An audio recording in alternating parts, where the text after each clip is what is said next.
콘센트의 위치만 제대로 잡아놔도 인테리어가 완성되었을 때의 퀄리티는 매우 높아집니다. 최악의 경우에는 이미 시공한 벽을 뜯어내야 하는 상황도 생깁니다. 그리고 전기업체에서 돈을 많이 받아내기 위해서 많이 사용하는 수법이 있는데요. 이해가 부족한 사람이 듣게 되면 쉽게 속을 수밖에 없는 상황이 자주 연출되기 때문에 가능한 것입니다. 믿을 만한 업체를 선정한 다음 해야 할 것, 세 번째 시간입니다. 여섯째, 전기공사는 조금만 신경 써도 차이가 난다. 지난 시간에 다루었던 목공사는 모든 공정의 뼈대가 되기 때문에 인테리어의 내구성에 관여하고 후속 공정에 영향을 준다고 말씀드렸습니다. 이번 시간에 알려드릴 전기공사의 경우 공사를 잘 알았을 경우에는 인테리어의 퀄리티가 매우 높아지지만 제대로 된 계산 없이 시공을 하게 되면 인테리어 퀄리티가 확 떨어지고 감전사고가 발생할 수도 있으며 최악의 경우에는 불이 날 수도 있습니다. 그러니 이번 내용은 조금 더 꼼꼼하게 숙지하셔서 퀄리티와 안전 모두 가져가시길 바랍니다. 전기공사 부분은 양이 많기 때문에 2시간에 나눠서 설명드리도록 하겠습니다.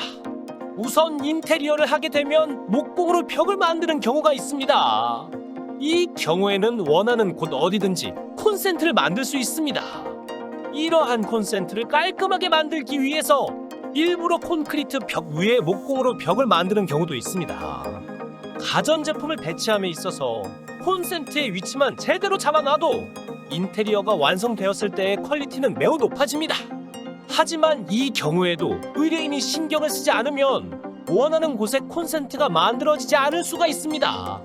가장 확실한 방법은 목공사를 할 때 전기작업자 한 명이 같이 있으면서 콘센트를 만들어야 할 곳에 배관을 미리 넣어두는 것입니다. 하지만 이 경우에는 전기작업자 한 명이 고작 배관을 미리 넣는 작업을 하기 위해서 현장을 지키고 있어야 하기 때문에 그만큼 인건비가 낭비된다는 단점이 있습니다. 만약 각 공정을 하는 업체들 간에 손을 맞춰본 경우가 많이 있어서 손발이 잘 맞는다고 한다면 전기업체에서 목공업체에게 정해진 위치에 배관을 대신 좀 넣어주기를 부탁하는 경우도 있습니다. 저는 이 경우가 가장 바람직하다고 생각합니다. 그러나 대부분의 현장에서는 전기작업자가 현장을 지키는 경우도 적고 목공업체에서 대신 넣어주는 경우도 드뭅니다. 그래서 전기업체에서는 이미 시공되어 있는 목공벽에 구멍을 뚫고 좁은 틈새로 배관을 넣어서 감으로 집어넣습니다. 이 경우에는 시간이 굉장히 많이 소요됩니다. 만약 이러한 방법으로라도 시공이 가능하면 다행이지만 이러한 방법도 통하지 않는 경우가 있습니다. 이전 영상에서 말씀드렸듯이 벽 안쪽에 단열재, 방음제, 충진제 등을 넣어놨을 경우인데요. 이러한 상황에서 최악의 경우에는 이미 시공한 벽을 뜯어내야 하는 상황도 생깁니다. 공사 기한도 늘어나고 한 번 시공한 것을 뜯어내는 것이기 때문에 로스가 엄청나게 발생하는 상황입니다. 전기 작업자도 빨리 배선을 해야 하는데 진도를 전혀 빼지 못하게 되는 상황이 되는 것입니다. 만약 이러한 상황이 예상된다면 미리 인테리어 업체와 상의를 해야 합니다. 만약 상의를 해봤는데도 불안하다고 한다면 의뢰인께서 직접 목공사를 할 때 이곳에는 콘센트가 나와야 하기 때문에 배관을 좀 넣어주시라고 요청을 하셔야 합니다. 내가 내 돈 다 주고 시키는데 이런 것까지 해야 돼? 조금 귀찮으실 수 있지만 결과물의 퀄리티와 공사 기한을 생각한다면 이 정도는 감수하시는 것이 나을 수도 있습니다. 어차피 본인의 인테리어를 위해서이니까요. 보통 거실에 TV가 위치하는 부분을 보면 전원 콘센트도 있지만 TV 단자, 인터넷 단자도 나와 있습니다. 그리고 각 단자마다 콘센트가 따로 있습니다. 그 콘센트의 명칭은 TV 유니트, 인터넷 모듈러인데요. 이런 것들이 있으면 배관도 개별로 넣어줘야 합니다. 즉 콘센트만 필요하면 배관 1개, 콘센트와 TV 유니트가 필요하면 배관 2개, 콘센트, TV 유니트, 인터넷 모듈러가 필요하면 배관 3개, 이런 식으로 배관을 넣어야 한다는 것입니다. 그리고 콘센트뿐만 아니라 전등 스위치가 있어야 할 부분, 그리고 천장에 조명이 나와야 할 부분까지 모두 배관이 나와 있어야 합니다. 바닥에 배관을 깔아서 콘센트 등을 위치시키는 방법도 있는데요. 이에 대해서는 다음에 바닥 공사에 대해서 설명드릴 때 같이 알려드리도록 하겠습니다. 그리고 전기업체에서 돈을 많이 받아내기 위해서 많이 사용하는 수법이 있는데요. 용량이 부족하기 때문에 전기를 증설해야 한다고 하는 것입니다. 이는 전기가 공급되는 체계에 대한 이해가 부족한 사람이 듣게 되면 쉽게 속을 수밖에 없는 상황이 자주 연출되기 때문에 가능한 것입니다. 전기에는 계약전력이라는 것이 있습니다. 이것은 한국전력에서 계약자에게 계약된 만큼의 전력을 보내주기로 약속을 하는 것인데요. 이 계약전력이 높을수록 전기 기본요금이 올라가기 때문에 보통은 되도록 적은 계약전력으로 계약을 해놓습니다. 이러한 상태에서 상황을 연출해 보겠습니다.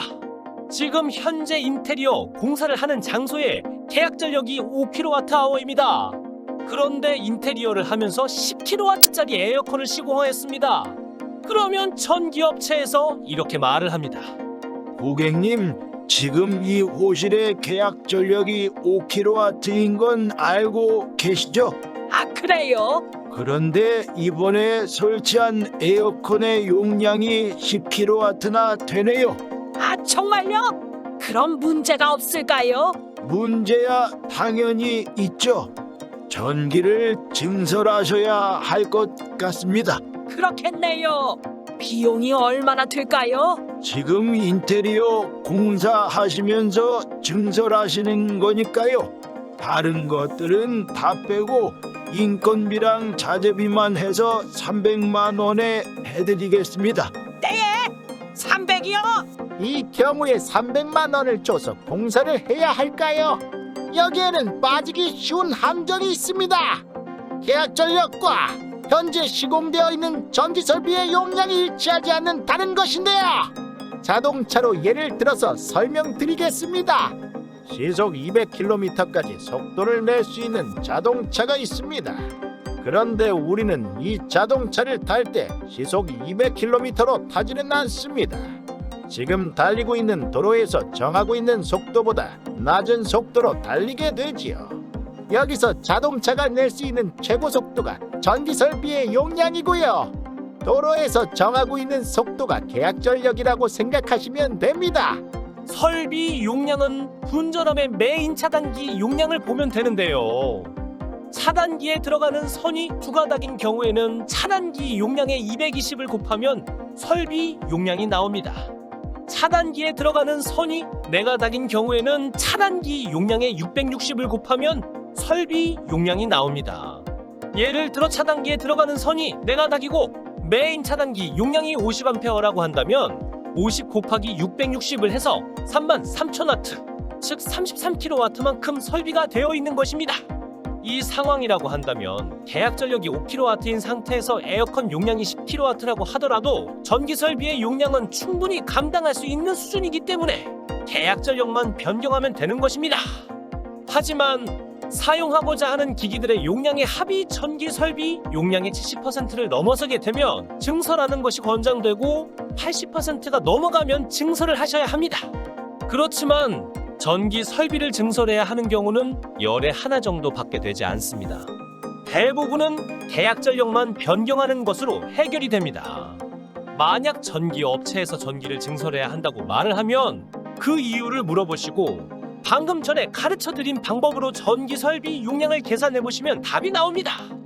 계산을 해봤는데 계약 전력 변경만으로 해결될 것 같다고 한다면 미리 계약 전력을 변경하지 말고 일단 전기를 사용해 보시면 됩니다. 그리고 실제 사용하는 전력이 계약 전력을 넘어서게 된다면 한국전력이 전기요금 고지서를 통해서 이를 알려주게 됩니다. 거기에는 전력을 얼마나 더 사용했는지 나와 있는데요.